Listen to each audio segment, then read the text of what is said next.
Hello, everyone, and thank you so much for joining us for another Hits Different talk today. We are so excited to be going live with one of our very special Focus on Diabetes champions, Patricia Welter, today for American Diabetes Month. This year's theme is Today's Diabetes Hits Different. So we're so excited to have you joining us today to follow along on Patricia's journey and learn how diabetes hits different for her. My name is Abby Bornemeyer, and I'm the social media and digital events manager here at the American Diabetes Association. And without further ado, I am going to turn it over to Patricia to introduce herself. Hello, Patricia. Welcome. Hello, everybody. Hello, Abby. This is such an honor and a privilege to be with you today. And I am Patricia Welter, a longtime type 1 insulin dependent diabetic that has also had complications from diabetes, which I'm sure we'll talk about today, including diabetic retinopathy. So I'm thrilled to be here, Abby. Thank you so much for joining us. We really appreciate it. And, we're really excited to just learn more about your journey and how diabetes hits different for you. If you're tuning in right now, let us know in the comments where you're tuning in from. And if you have any questions too for Patricia as we go along, put them in the comments and we'll try to get to as many of them as we can. We want this to be a conversational event and hopefully that you'll take something away from this. So to kick this off, the first question I have for you, Patricia, is, what was your diagnosis like? And what was going through your mind when you were first diagnosed with type 1 diabetes? Well, I had symptoms from a very, very early age, as early as 3 and 4. However, I was not officially diagnosed until I was 14. And my mother was a diabetic, and my dad's brother was a diabetic. And they kind of felt it was a death sentence, which scared me a lot as a teenager. And I felt rather hopeless. I felt that I could not control my life. And my parents' kind of outlook, as much as they loved me and I loved them, made me feel like I really did have something that I would not be able to live through. Wow, that's so hard to hear that too. And, from your parents' perspective as well, having a child being diagnosed with type 1, I mean, I'm sure they did feel like, what was going to happen. They were probably very worried about, what was going to be going on for your life and, how they could support you the best that they could and everything with living with that disease. But you are here to talk about it today, and think you're doing really well with managing your diabetes today. So that brings me to my next question, Patricia. What are some physical and mental challenges that you've faced over the years as a result of your diabetes? One is first the stigma of having diabetes at age 14. And it was hard for me to learn to give myself insulin shots, which sounds very easy to me now. But to be able to go to school and be on my own without a parent being there all the time, I had to learn how to give insulin injections. And I used to go hide in the bathroom, because I was ashamed of being a diabetic. I had to get special permissions to bring treats to school to hit, for low blood sugar times. Sometimes teachers did not understand. And then as I grew older, I realized there was a lack of spontaneity in my life. And I don't know that people appreciate that they can just go anywhere and do anything anytime they want, but I always have to plan for it. I've also unfortunately had diabetic retinopathy, which has ended up in the loss of my left eye. And I had 3 surgeries back in the early 2000s to try and save my eye. And under the 3rd surgery, I had a stroke due to too much anesthesia. So I ended up having a stroke. And when I awoke a week later from the episode, I was left side paralyzed. And at the time, and currently, I'm in the fitness industry, the Pilates industry specifically.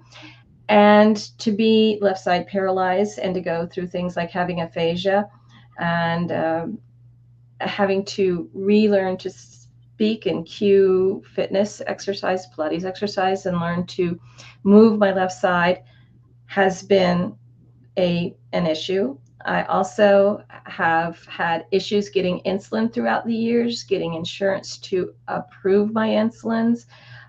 Sometimes there's been denial, and I've had to fight to be able to take the insulin.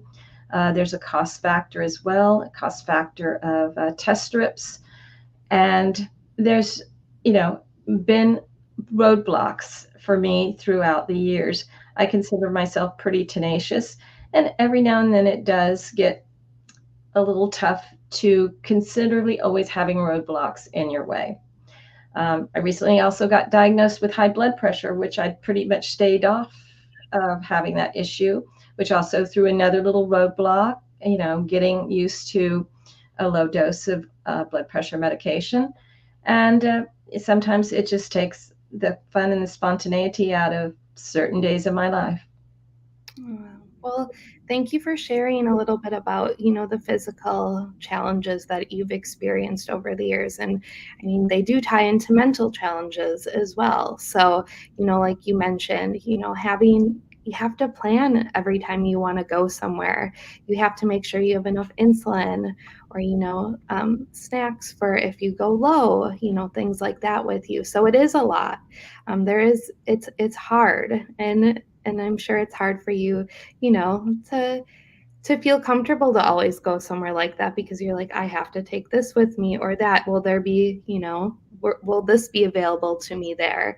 So, I mean, thank you for sharing that and, being open about that as well. And along with, your diabetic retinopathy journey and now that you have high blood pressure. So there's all different things now that you have experienced as a result of your diabetes.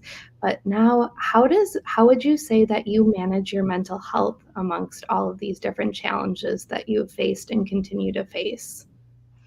Well, there's several factors here. One is, it sounds silly, but managing your blood sugar levels. As blood sugar levels go high or low, my mood will change as any other diabetic. So trying to keep them in to a certain level. And sometimes you get even more frustrated. So the blood sugar management becomes harder because you get nervous or excited about it. Number two is there's going to be days where it's just tougher to get up. As a diabetic, I found that my energy level just isn't at best in the mornings, and I have to work to get it. Number two is sometimes you just have to talk to somebody and get help or counseling or talk to people. It's been great that I found a community here in the American Diabetes Association. Sometimes you think you're just the only one, or you're just the only person that is suffering with these things. I feel it's important to get proper treatment from your physicians and mention the fact that you're having a problem with, your mental attitude. I like to take long walks, and for some reason, every time I take a walk, everything seems just a little brighter. I also teach exercise as a living, and I've done that for the past 30 years.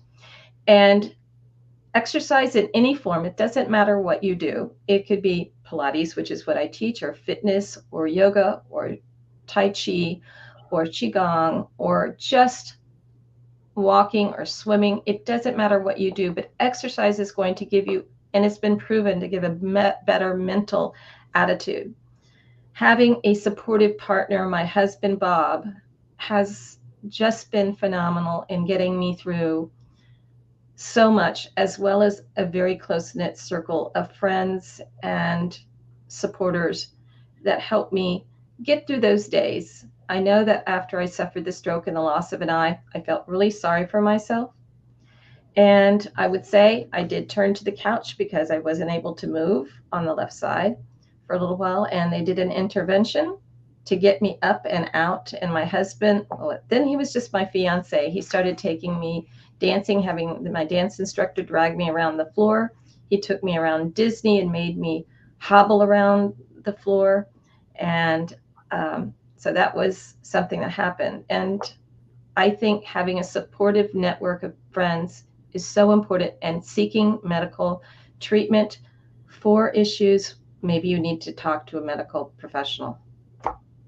Absolutely. I agree with everything that you just said. And I think that everyone here tuning in also can relate to those different things too. And you gave great tips for managing your mental health. It's a lot living with diabetes, and you have to have that support system, those people there that you can turn to when you're having a bad day, or you just need to talk to someone. You need to share your feelings. It's so hard to keep those feelings bottled up inside, because then you just you feel like there's no hope. Then be able to use your voice and talk to other people and have that support system. So here at the American Diabetes Association, we are here to support all of you as well.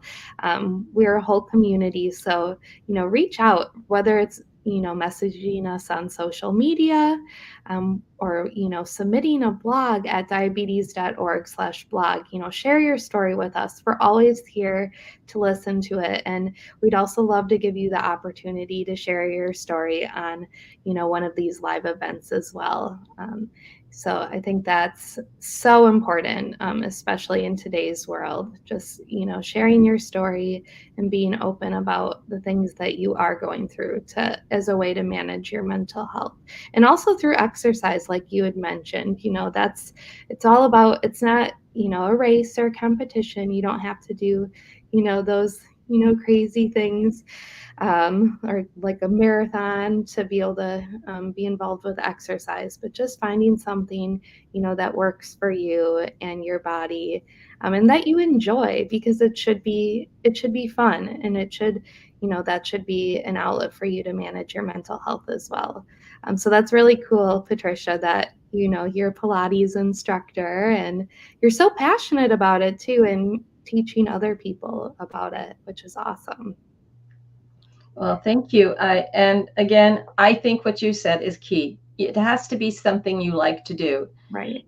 I and there's so many forms of activity. And I will say also, I want to reiterate, the American Diabetes Association, since I've been involved, has just been such a resource of support and information and place to go. And I feel so uh, akin to the community, the diabetes community that you offer. And I want to thank you so much for that. Oh, thank you. Well, we appreciate having you as part of our community, and you always advocating for us as well, and sharing our resources, and being our voice too. So it's a team effort. We appreciate you though too. So, Patricia, you've been living with type 1 now for many years. I'm sure you've experienced many changes over those years. Would you be able to talk about some of those changes that you've experienced? Absolutely. When I was first diagnosed, my mother was diabetic at the time, and a very early version of a glucose meter. I was kind of afraid of it, I'll be honest. So it wasn't until I actually accepted the fact I needed a glucose meter and went with that, that I could start to see, oh my goodness, I need to manage this more. Um, I also feel like then through the years, I used to have to take insulin injections with a needle and a vial, which are very cumbersome to carry around. So when they introduced insulin pens, oh my gosh, that was a whole set of new freedom. When I moved to Florida 30 years ago from Hawaii, um, that healthcare is a big part of this area, and I was able to find a great endocrinologist. I didn't even know endocrinologist existed. I just saw my primary first. I found a great ophthalmologist. I found a wonderful registered dietitian as part of a hospital program. I found a diabetes management program. I found great resources. I joined a diabetes support group, and I assembled a great team through careful research that could help me in managing my diabetes much better. It made a world of difference. And that was all on the positive side. Then on the other side of things, as I said, roadblocks continue to happen. Um, I experienced retinal bleeds and eventually had a retinal detachment. I found a better retinal doctor. I found a retinal doctor that actually is still with me today, that performs surgeries and was able, he did laser surgeries and able to keep my right eye as being able to see. Um, and when I suffered the loss of the left eye and the stroke, um, I my then boyfriend, Bob, was there for me. And it's amazing to find a man that would stick with a woman, even through though she was lost an eye and had a stroke. And he encouraged me to run a Disney half marathon with him. And 6 months after the stroke and the loss of the eye, and he helped to hold my hand the entire way through and helped pull me across the finish line. At that moment, I realized that I can help manage my own diabetes. I can master it. It doesn't master me. And from there on, I went on. At the time, I owned a Pilates studio. Until recently, I owned it.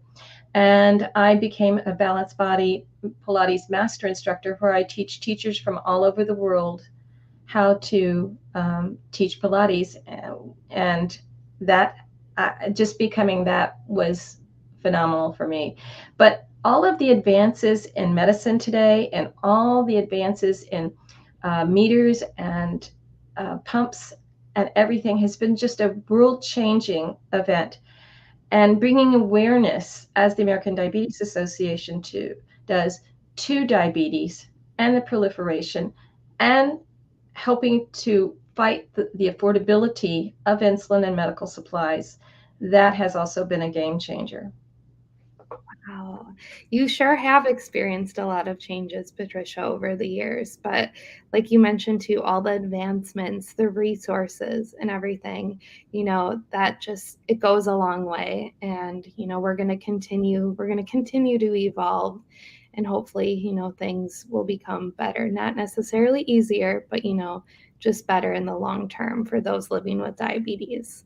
But yeah, that's all great information that you just shared, and I love too how you shared about your moment that you realized when your diabetes hit different at the Disney half marathon, which is that's so inspirational. That's amazing.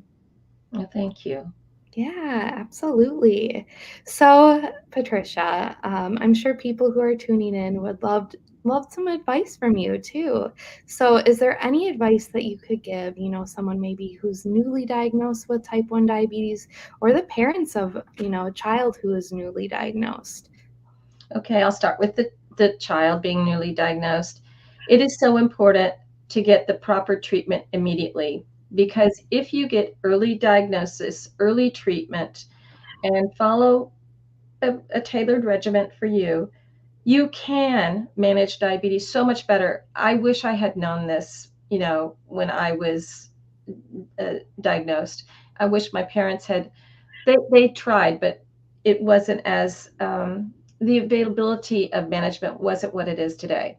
So parents, know that your child can live a full, healthy, full, fulfilling life if you do help your child to manage. I know a lot of children resist the treatment, but you will get past that.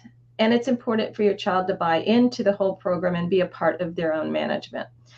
As far as other people that are just newly diagnosed, again, early diagnosis, early treatment. And I want to say too, keep your annual eye appointments, because that can detect early changes in your eye. And the retina specialists that I see now, or have seen the last 20 years, said that I didn't need to have lost my left eye. With the advances they have today, if you get early treatment in eye disease, you can prevent losing your vision. And that's the same for managing all components. If you get early treatment, early diagnosis, and you are able to follow a regimen, and I will say there is a component too of eating properly, but still with insulin, you can manage to eat, things that you want. Um, I feel that I can't say enough, early diagnosis, early treatment, and proper care. And also, I know that not everyone has accessibility to finding a proper healthcare team, but finding a great endocrinologist or a great primary care that can help you manage.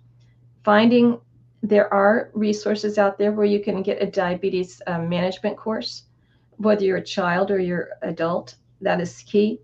If you are able to get a referral to help with a registered dietitian to help you understand how eating goes along with either oral medication if you're a type 2 or just managing it. I know sometimes if you're a type 2, just having the proper diet, losing some weight will help you control your blood pressure, will help you control the management and reduce your amount of complications.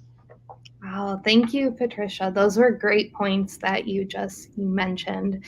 Great advice for anyone who's listening.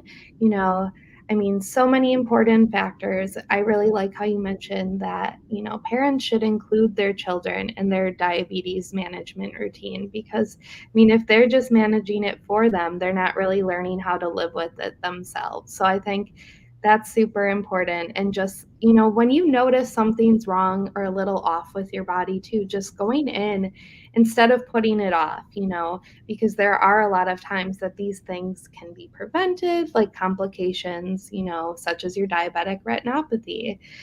Possibly if you go in for those annual, dilated eye exams, which are so important.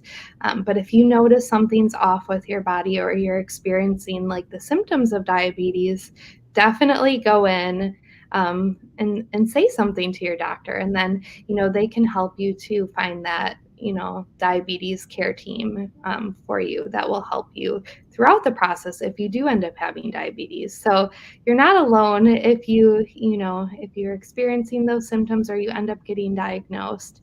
There are people, like we mentioned, here to support you. So great points. Thank you, Patricia, for those. Absolutely. So, as we're about to wrap up here, are there any final words that you'd like to share with everyone who's tuning in today or for American Diabetes Month? Well, I I was blown away by what the American Diabetes Association has been doing to bring awareness this month. And if you didn't see the feed yesterday of where diabetes is around the world and all the statistics, it's mind blowing. Um, I do want to say that I don't know if everybody does realize what a resource the American Diabetes Association is. If you go to the website at diabetes.org, you can find a plethora of information on diabetes resources and information that has just been, that was a game changer for me. And as you have said, Abby, turn to the American Diabetes Association, contact them. It is amazing what you all have been able to do. I'm also want to bring awareness to the accessibility and affordability of medications to treat diabetes because that is an ongoing uh, passion of mine because not everyone has accessibility and is able to afford the cost. So continue to support um, in the fight to bring that to the world population. Thank you, Patricia. Also, too, as we wrap up, I'm sure you're inspiring a lot of people, just like me, all the people who are tuning in right now. But if people would like to follow along on your diabetes journey and your life journey in general, where can they follow you? I have an Instagram account. It's the ADA for American Diabetes Association Warrior. So A, Apple Dog Apple Warrior. That's one Instagram account. I also have a Facebook account that's open to the public at patricia.welter, Welter. I have another Instagram account, but the main one is the ADA Diabetes Warrior. I would love to hear from you all out there because I would love to hear what you have to say. Aw, that's great. Well, thank you. And, that's always just so positive to be able to have someone too who's, saying you can reach out to them. And Patricia's always here to listen to you all if you have, you want to share your story with someone else who's living with type 1, or just, want to talk about what it's like living with diabetes.